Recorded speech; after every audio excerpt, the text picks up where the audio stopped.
My name is Charles Tran with the Novice Builder, where every expert was once a novice. In part one, we covered the real cost savings from this second floor framing project, how we planned everything using the site plan, and the tools and materials we used to get started. If you haven't watched part one of my second floor framing yet, I've put the link down in the description, or you can head over to my channel, The Novice Builder. Now in part two, we'll walk through subfloor installation, framing the staircase opening, marking wall layouts, and fully assembling the walls, including all window and door openings with proper headers. Let's get started. Now let's break down the actual tools and materials used to build it the right way on site. Tape measure, chalk line, framing square, speed square, laser level or spirit level, plumb bob, circular saw, hammer and framing nailer. Materials. Let's start with the structural wood. Section 1. Framing lumber. First we have 2x6 pre-cut stud, 104 and 5/8 inches long, kiln dried and precision trimmed. These are the standard wall studs for 9-foot ceilings. 2x6 southern pine, 16 feet long, number 2 grade. This is used for joists, rafters, and blocking throughout the framing. 2x6 pressure treated lumber, also 16 feet long and rated for ground contact. This is ideal for sill plates or anywhere the wood touches concrete. I also use 2x12 southern pine, 16 and 10 feet long. These large dimension boards are great for floor joists, stair stringers, or deep headers. A standard 2x4 stud, pre-cut to 116 and 5/8 inches, is used for framing 10-foot walls. Then there's the 2x4 southern pine, 16 feet long, a go-to for plates, bracing, and layout studs. For framing tighter spans or blocking, we have 2x6 and 2x8 southern pine in shorter lengths like 10 and 18 feet. Section 2. Sheathing. For wall and roof sheathing, we use 15 32 inch 3-ply CDX plywood, often referred to as half-inch rated sheathing. Subfloors and structural decking are built using 23 32 inch CDX plywood, also known as 3/4 inch tongue and groove sheathing. Section 3. Adhesive and fasteners.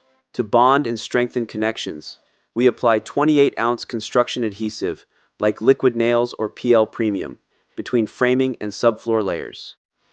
Before starting, safety first. Wear your protective gear, check your tools, and clear the workspace. Step 1. Subfloor installation and staircase opening framing.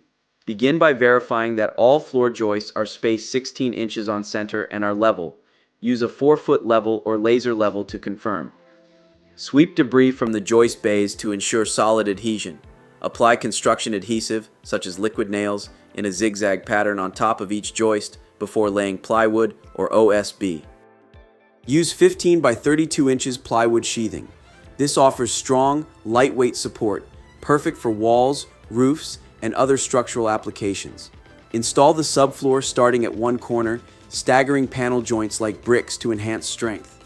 Leave a 1/8 inch expansion gap between panels to prevent buckling due to humidity. Secure the plywood using 16D nails along edges and every 12 inches in the field. Before moving on to the wall layout, make sure the subfloor is precisely measured to fit the staircase opening. This prevents misalignment that could affect both safety and the structural integrity of the stairs. Step 2. Marking wall layout. Using the site plan, transfer all wall locations to the subfloor accurately. Snap chalk lines for each wall's outline. Mark both sides to reflect wall thickness. 5.5 inches for 2x6 exterior walls, 3.5 inches for 2x4 interior walls. Use pencil to mark door and window center lines and rough openings, labeling them with width and height. Label all load-bearing walls. These will require double top plates and stronger fastening later. Step 3. Assembling and framing walls on the subfloor includes doors, windows, and headers. First, the team begins assembling the exterior wall with 2 windows integrated into the frame. The dimensions of the wall are 16 feet wide and 9 feet tall. Both windows are the same size, 3 feet tall and 2 feet wide, and are designed to provide natural light and ventilation. First, cut and lay out wall plates. Start by cutting top and bottom plates for each wall section based on the layout lines snapped on the subfloor. Use 2x6 lumber for exterior walls and 2x4s for interior partitions. Lay the plates flat, side by side, and mark stud spacing at 16 inches on center using a speed square. Install king studs to carry the vertical load and jack studs to support the header above the window.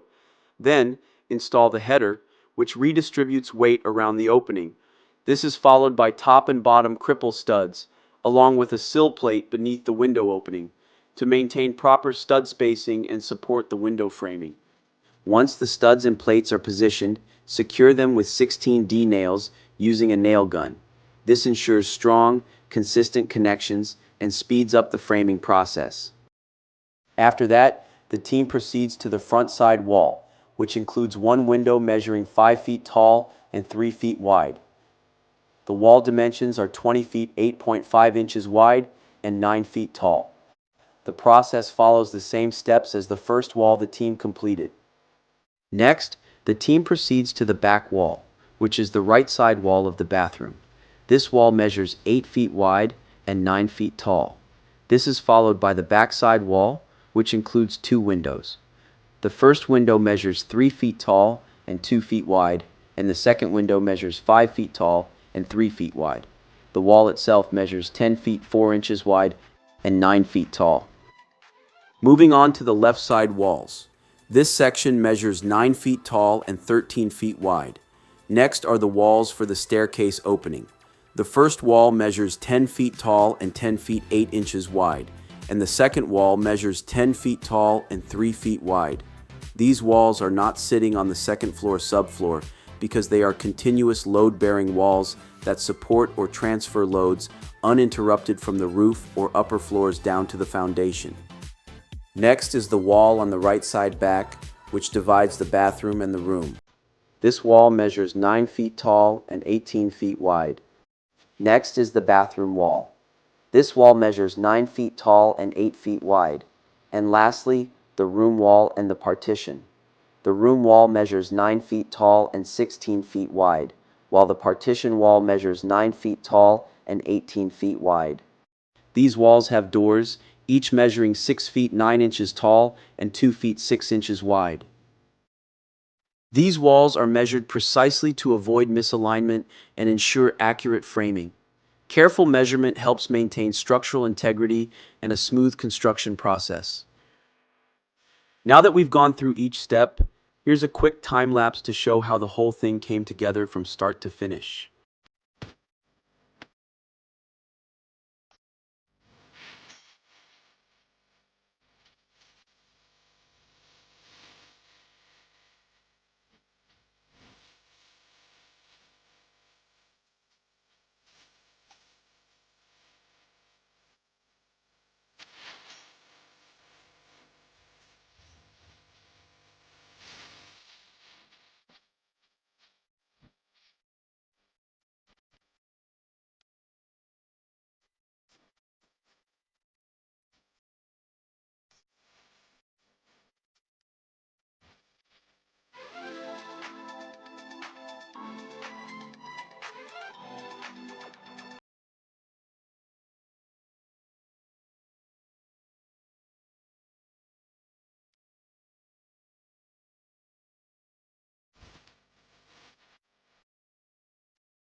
That wraps up part 2 of the second floor framing, from installing the subfloor to marking and assembling the walls.